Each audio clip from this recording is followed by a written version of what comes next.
What's up, everybody? Gina J here for Horny Goat, and we are here bringing you the results and a little bit of a recap from nights 2 and 3 of the G1 Climax tournament.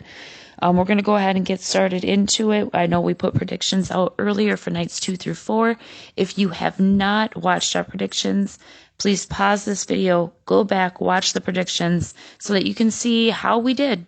Tell us how we did. Did we suck? Did we do all right? You decide. Anyways, if you watch the prediction video, let's get right into it. So night 2, we had B block, and we started out the night with Shingo Takagi versus Juice Robinson.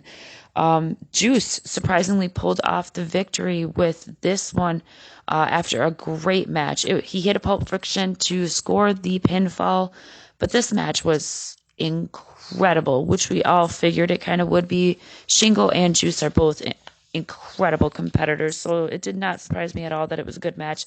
Did kind of surprise me that Juice pulled off the victory because I was thinking it was going to be Shingo. Next match was Tai Chi versus Jon Moxley. This one also surprised me. Jon Moxley pulled off the victory, ultimately hitting a Death Rider, which is his new finishing move. He did look a lot better than he has been looking. Slightly better. I'm going to change that to slightly better. Not a lot better, slightly better. He's still pulling his kicks a little bit. Still got that WWE type mentality within him.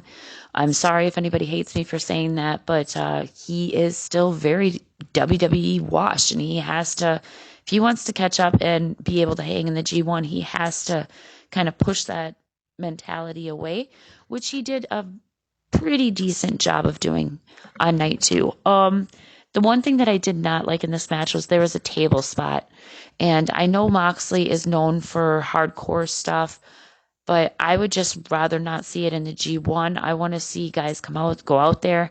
I want to see hard-hitting action, and I want to see just a regular wrestling match. I don't want to see table spots, but maybe that's just me. But anyways, moving on. Like I said, Jon Moxley picked up the victory to score his first 2 points of the tournament. Next match had everybody pissed. Everybody that I seen was pissed. I think J.P. Baker was probably the only one that kind of called this one, and he said he thought Naito was going to win, but he said that there was a very strong possibility that Yano would pull it off, and as I said, he was correct. This match was over in a little over 3 minutes. What the fuck? Yano pulled out the victory with a low blow, pulling Naito's shirt over his head and ultimately rolling him up to score the 2 points. Next match. Ishii versus Jeff Cobb. This was a hard-hitting match, just like we imagined it would be. It was a great match from start to finish. Hard-hitting. These two went at it. But ultimately, Ishii picked up the pinfall by hitting the vertical drop brainbuster to pick up the 2 points. Last match of the night, we had Jay White versus Goto. This match was actually pretty decent. I kind of figured that Goto stood a chance, considering that the story that they've been telling between Jay White and Goto. However, I didn't see him winning quite the way that he did. He looked really good. Goto has been training in LA with Shibata, trying to get better, trying to get back to that old school type mentality, which showed. It showed big time in this tournament. I hope to see it coming from him some more. But ultimately, in this victory, he hit the GTR and picked up the 2 points. Surprisingly, with that, I believe that leaves Jay White sitting at 0 points right now, which is kind of a shocker. But moving on to night 3, we had a man who has just completely blown me away in this tournament. Lance Archer beat Bad Luck Fale in the first match of the night. He scored a pinfall by the EBD claw, which is the Everybody Dies claw.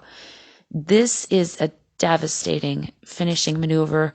Like I said, just super, super impressed with Lance Archer. I can't wait to see more from him and what they're going to do with him, because he is looking super impressive.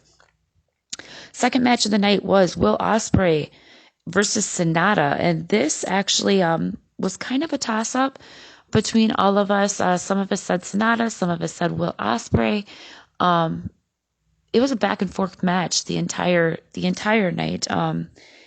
I know we saw back and forth action with both of these competitors, with their competitors from night one of the G1 Climax, and this match didn't let down either.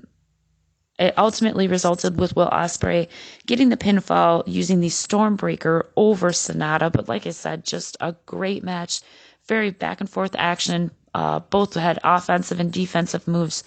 These guys are both phenomenal, but Will Ospreay is just, there are no words to describe how good this kid is. This kid has an excellent future ahead of him, and I can't wait to see what more he has to come. Third match of the night, we had Kazuchika Okada beating, that's right, I said beating, JP in Basement, Zack Sabre Jr. Okada pulled off the victory. As you all know, watching the predictions video that we did, I was very back and forth with this one. Okada and Zack Sabre Jr. are two of my favorite wrestlers in the entire world. So I didn't know who to choose. I ultimately chose Zack Sabre Jr., though I had a strong feeling that Okada could possibly pull off the victory, which he did. He hit the Rainmaker and pinned Zack Sabre Jr. clean on the mat, 1, 2, 3, and that brings up Okada up to 4. And surprisingly, Zack Sabre Jr. is sitting at 0, which pissed him off, as you saw when he was exiting the building on night 3. If you have watched night 3, Zack Sabre Jr. was down on his knees and he was pissed. Okada did work ZSJ's neck quite a bit, so that kind of concerns me with ZSJ going forward in the tournament. We'll have to see how that rolls out. Next match of the night, we had Evil taking on Kota Ibushi. And this match actually really surprised me. Like, I know I'm saying that a lot of matches surprise me. That's the great thing about the G1. That's the great thing about New Japan. A lot of their matches are just not predictable. And that's what I love.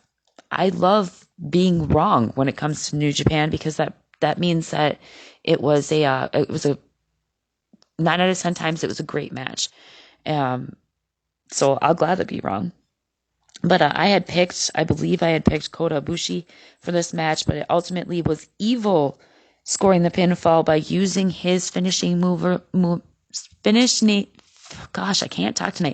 using his finishing maneuver, Evil, I believe it is called. But ultimately picked up the victory, scored the 2 points, which brings Evil up to 2, and again, surprisingly, Kota Ibushi, one of the favorites in this tournament, is sitting at 0 right now. So he also has an ankle injury.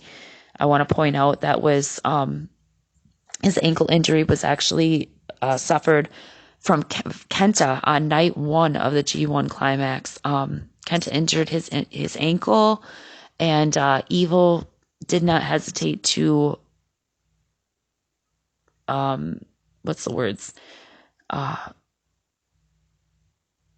Use that. He didn't hesitate to utilize that. I am sorry, I'm running out of words here. But Evil did more damage to Ibushi's ankle, and unfortunately, he's another one that I'm kind of leery moving forward in this tournament. As we all know, G1 is a very, very strict and just difficult tournament.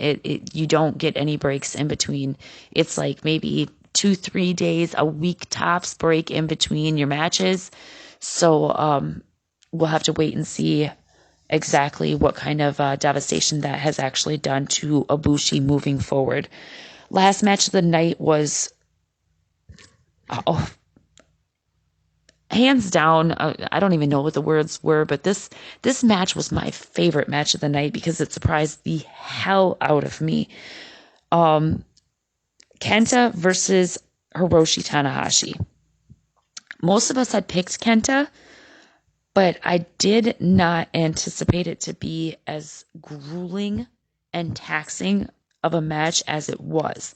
These two have a little bit of a disdain for each other, so they went back and forth, and you could that disdain, you could feel it You could feel it in the ring. You could feel it in the story that they were telling in the ring. It wasn't just about scoring a victory to score points for the G1.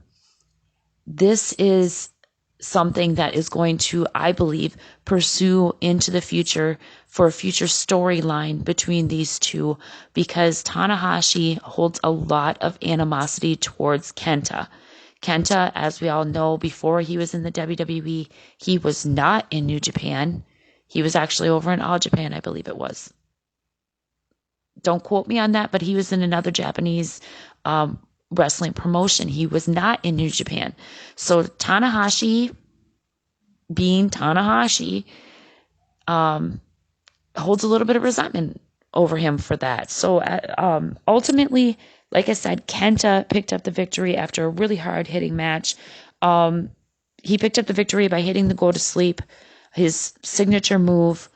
Yes, his signature move, not CM Punk's. For all the CM Punk fanatics out there, just stop. And at the end of the match is when it got really interesting, because Kenta went to shake Tanahashi's hand. And at first, Tanahashi looked at him like he was going to shake his hand. But then he did not, and he walked past him. He blew right past him. As we all know, Tanahashi is a little bit of a hard head. A little bit of a hard head. He's stubborn, and it took him forever to shake Kenny Omega's hand. It took him forever to shake many other people's hands. So Kenta is not going to get by with just one match, no matter how deserving of a handshake he was after that match. So, like I said, I see this going into a future storyline, which should be great for us viewers at home. That these guys are they're two of the best in the game. That's all I can say. But to round things up here, because I don't want to make a long video, and I'm having a hard time talking once again. I'm pretty sure it might be my future stroke coming. I'm just kidding, guys. Not having a stroke. But the current standings, A block right now. Standings for A block, we have Okada, Kenta, and Archer all sitting at 4 points. So they're sitting at the top of the A block. Followed by Bad Luck Fale, Sonata, Will Ospreay, and Evil at 2 points. And rounding up last is the 3 people that none of us could have said we're going to be sitting at 0. And that is Zack Sabre Jr., Kota Ibushi, and Hiroshi Tanahashi. Kota Ibushi is one of the number 1 picks to win this tournament.